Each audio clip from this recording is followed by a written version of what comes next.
Taurus, tignan natin kung ano yung mensahe para sa iyo ngayong week na ito.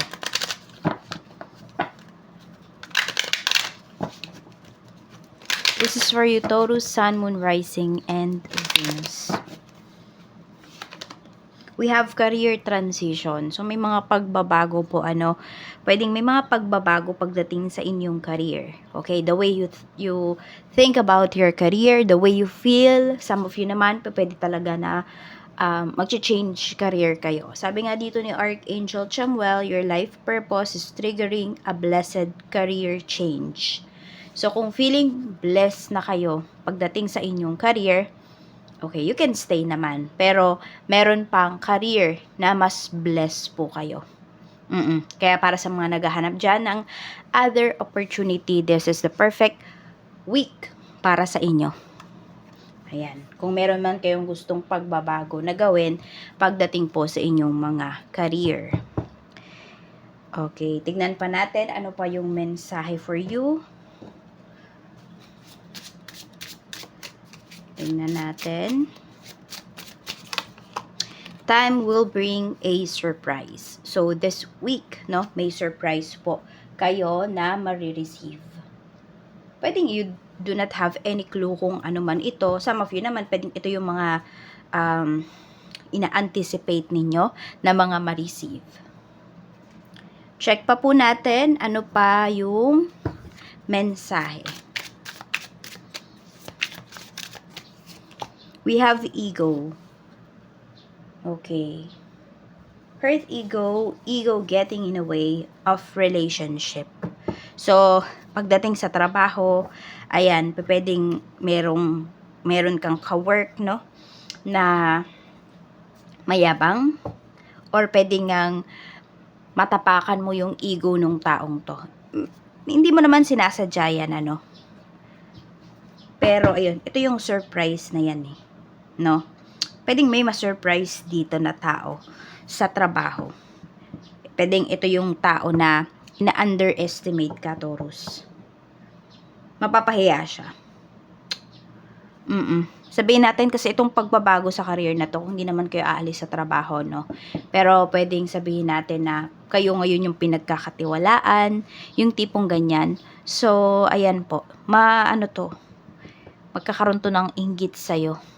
Kasi, pwedeng mas matagal siya sa trabaho, pero ikaw yung pagkakatiwalaan dito this week. Kaya galingan mo and maging vigilant ka kasi merong naiinggit sa'yo rito.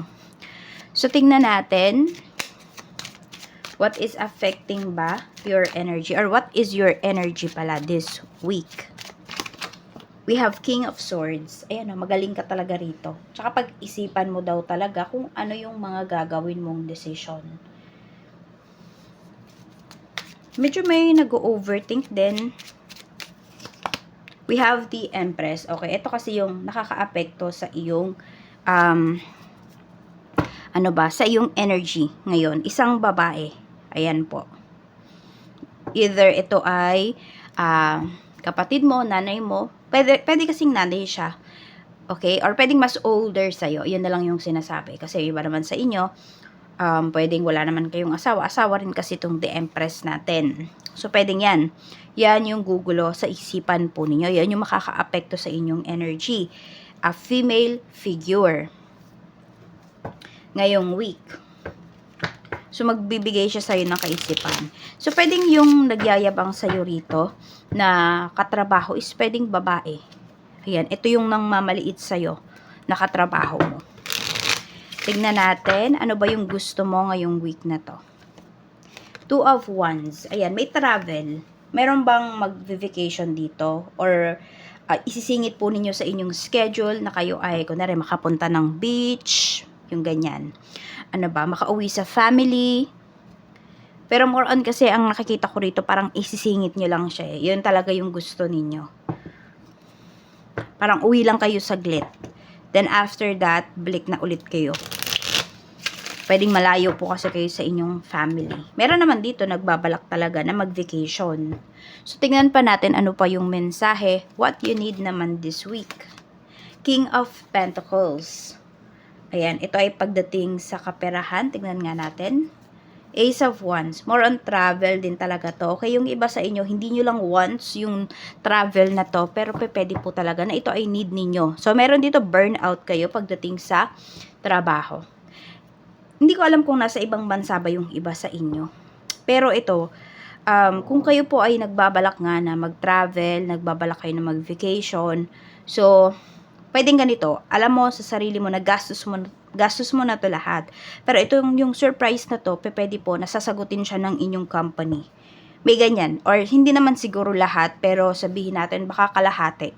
Hindi ko alam kung may ganyan ba, pero yun yung napipick up ko rito. Or baka nga lahat ng gastos niyo is covered ng company po.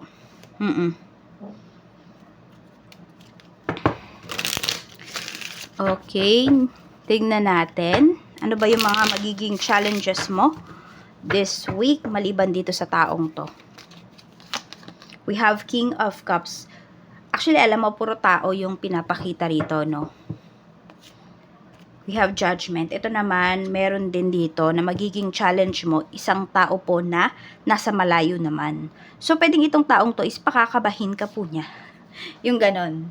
Okay, yung para bang meron siyang sinasabi sa'yo na magwa-wonder ka pa kung ano ba yung pinupunto ng tao na yon, yung tipong ganon. Meron din, malayo ba sa inyo yung anak ninyo? So, medyo nagiging pasaway po. Yun yung pinapakita rito. So, yan yung magiging challenge ninyo. Paano ba kayo magre-reach out dun sa tao na yon, dun sa anak po ninyo? Or pwedeng kapatid din po yan. Basta meron dito parang matigas ang ulo. Parang kung ano-anong kalokohan yung ginagawa. So, pwedeng affected kayo in a way kasi nag-overthink na nga kayo. Tapos, ano ba? Di kayo makatulog. Kasi nag-aalala kayo. So, tingnan naman natin ano yung blessings na paparating. Okay, blessings na paparating para sa'yo this week. Though may sinasabi nga dito, may surprise talaga para sa'yo. Pero tingnan natin kung ano yung mensahe pa para dyan sa blessing na paparating para sa'yo. We have Mechanic. Okay? So, may maaayos dito. May mga pag-uusap po. Blessing ito kasi marirelease ninyo yung mga sinusuppress ninyo na emotions. Kung meron man kayo dito mga kailangan kausapin, ayan. At kung meron dito nagkasira sa isang deal, mapag-uusapan nyo pa po ito. Maaayos pa siya. Pwedeng nasiraan kasi yung iba sa inyo rito. Or may nanira po sa inyo, no? Pagdating sa dealings na to. Merong sumulot, 'di ba? Nanulot sa inyo. So yan, masusolusyonan niyo po 'yan. Magkakaroon yan ng pag-uusap. Sinasabi din dito, consider a career as a mechanic. Baka meron dito mechanical engineer, ano pa ba? Or sa may talyer kayo, kung kayo ay yan yung trabaho po ninyo, mechanic in automotive, aerospace, or repair technician, sabi dito. You can fix your finances easily, but some sacrifices may be required. Okay, so pwedeng ito yung nagpapakaba sa'yo, diba? Pwedeng ito, pinag-aaral mo, pero yun pala, malalaman mo, nagbubulak-bulang, yung tipong ganon. Tapos ito, kung ito ay asawa mo, parang family matter itong pinapakita. So, ngayong week po na to, pwedeng matutuon talaga yung attention din ninyo, hindi lang sa inyong career, pati po sa family. So, mas maganda magtuon muna kayo sa family ninyo, then tsaka nyo ayusin yung career ninyo, para smooth talaga. Kasi ito nagpapakaba sa inyo eh. Yung career ninyo, nandiyan lang po yan. Diba? And, nag-excel ka pagdating sa career mo, Taurus. Pero ito, may pasaway sa family. Ayusin mo muna to. Lalo na kung alam mo na ito ay makaka-apekto sa'yo. Para mas makapag-focus ka sa mga susunod na araw pagdating sa iyong trabaho. So, ayan na nga po yung spirit message para sa inyo pagdating sa inyong career. Diyan po kayo blessed talaga ngayong week na ito. Kaya ayusin, linisin nyo na muna kung ano yung mga dapat ninyong linisin. Tignan po natin kung ano ba yung magiging outcome ng week na ito para sa iyo. Six of Pentacles. Ang daming generous dito pagdating sa iyo. So, katulad ng sinasabi ko kanina dito, maaring may sumagot ng pag-travel mo. May sumagot ng pag-vacation mo. Page of Pentacles. More on pag-aaral din po ito. Ayan, di ko alam kung ino-offeran kayo ngayon sa trabaho na may matutunan pa. Ibang ano naman, ibang mga courses. Or could be mga short courses pala. Meron din pinapakita rito, maaaring, ayan, kung may hinihintay kayo about sa scholarship, pwedeng makuha nyo na po yan. Oo. Meron din pinapakita rito, merong marerewardan. Ayan po. So, pwedeng meron dito graduation gift para sa inyong mga anak. Yan naman yung sabihin natin, iniintindi ng iba sa inyo. Maganda ba yung week na to para sa inyo? Yes po. Maganda po. Hindi siya ganun kagaan. Kasi nga, meron kayong mga kailangang linawin. Meron kayong mga bagay na, ayan, kailangang pag-usapan. So, pag-usapan na po para maayos, para mas makapag-focus po talaga kayo dun sa mga bagay na mas nangangailangan ng attention ninyo para mas mag-grow. It's either your family or your career. It's your choice kung ano ba yung uunahin mo this week. Yan lamang po. Maraming salamat. Ay, ito pala. Meron dito pinagmamalaki ka ng anak mo. Ito yun eh.